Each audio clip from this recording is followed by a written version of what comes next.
मेरे प्यारे मित्रों, मैं हूँ योगी और आप देख रहे हैं ध्यान योगी।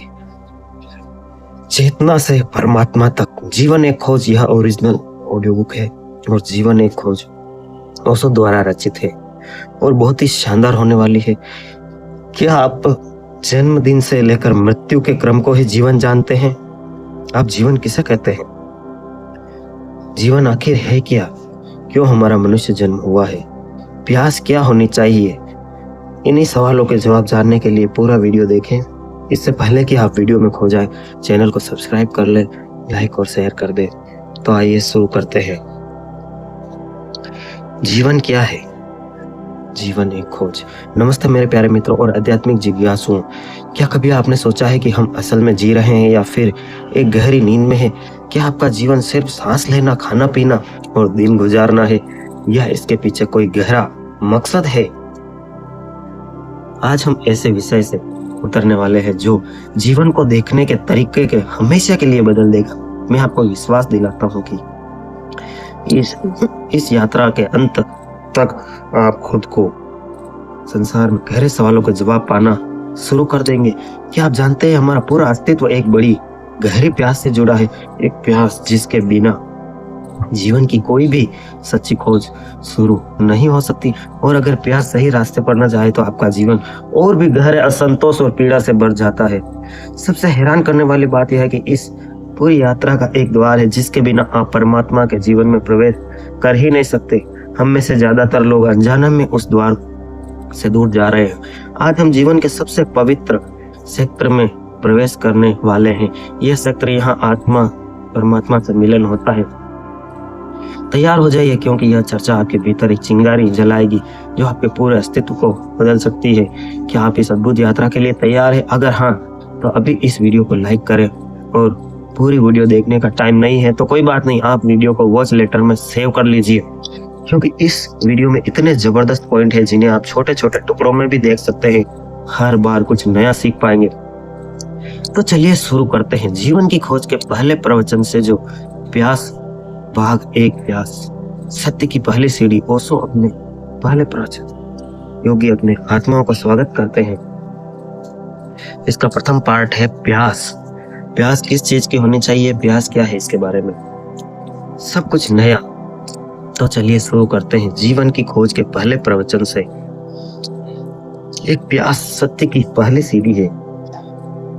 उन सभी आत्माओं का स्वागत करते हैं जिनमें परमात्माओं के प्रति या जीवन के सत्य और सार्थकता के प्रति उत्सुकता और गहरी प्यास है।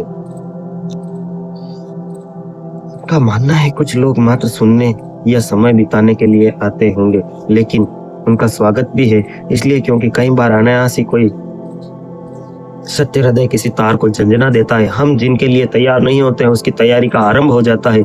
इस चर्चा का सर्वाधिक महत्वपूर्ण बिंदु प्यास ही है, क्योंकि किसी खोज को प्रारंभ करने के बिना असंभव नहीं है। क्या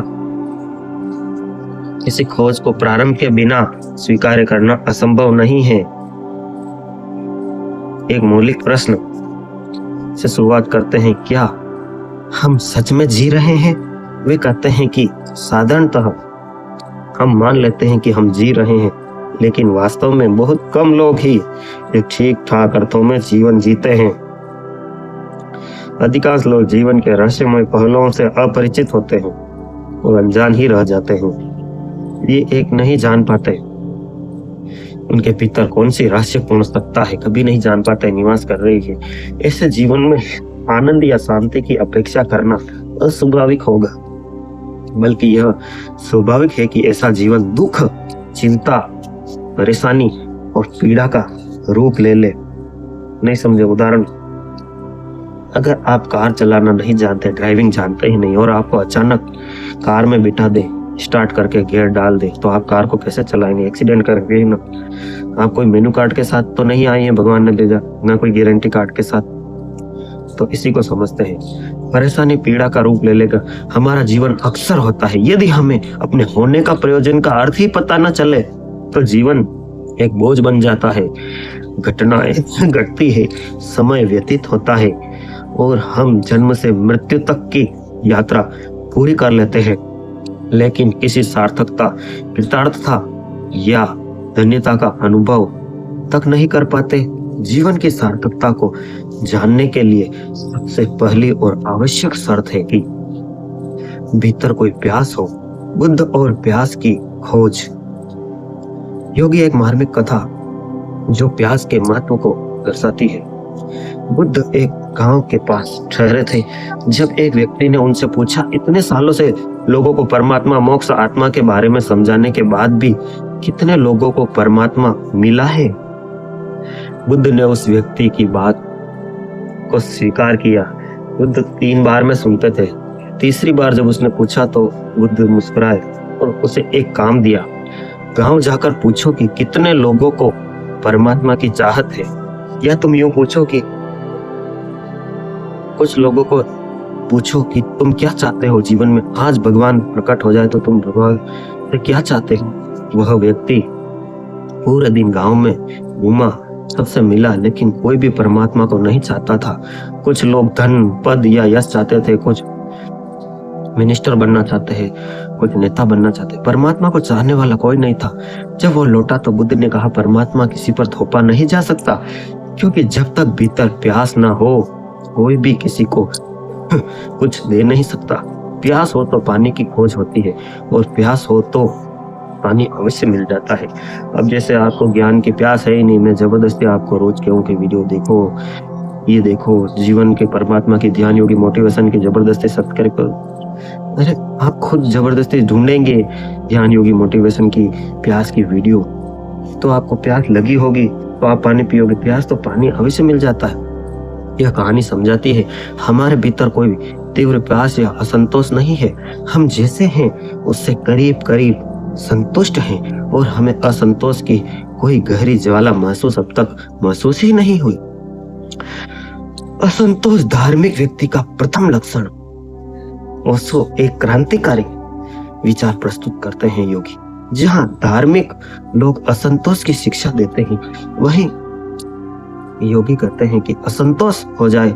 उनका मानना है कि जो व्यक्ति संतुष्ट हो जाता है उसके जीवन में कोई खोज या विकास संभव नहीं होता। नहीं समझे? जैसे आप मान लो कि आप सोच लो बस जो मैं कर रहा हूँ वो ठीक है, तो बस जीवन वहीं रुक जाएगा।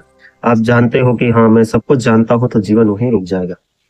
कहते हैं असंतोष धार्मिक आदमी का पहला लक्षण है और सत्य की खोज में असंतोष चाहिए।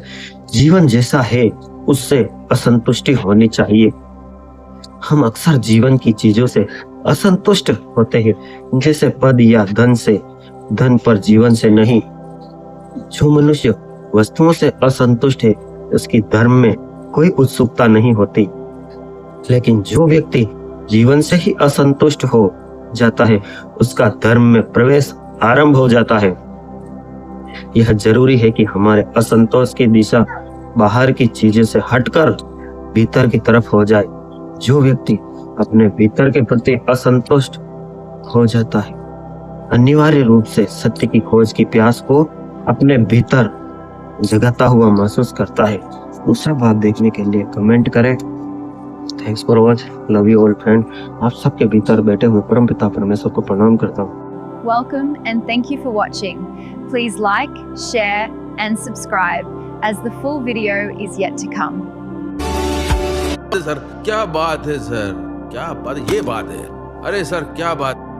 House for rent, Dwarkadhish electric and power tools, Fateh Nagar, ward 14। सभी प्रकार के खराटा, fan, cooler, spare, ICU, Orient, पंखे, सिगड़ी, सभी प्रकार की कूलर, मोटरें के होलसेल विक्रेता। Power tools, spare parts, fridge, AC parts, bulb, tubelight एवं सब तरह के मिक्सर होलसेल रेट पर। Dwarkadhish electric and power tools, Changedi road, Fateh Nagar, आपकी अपनी शॉप।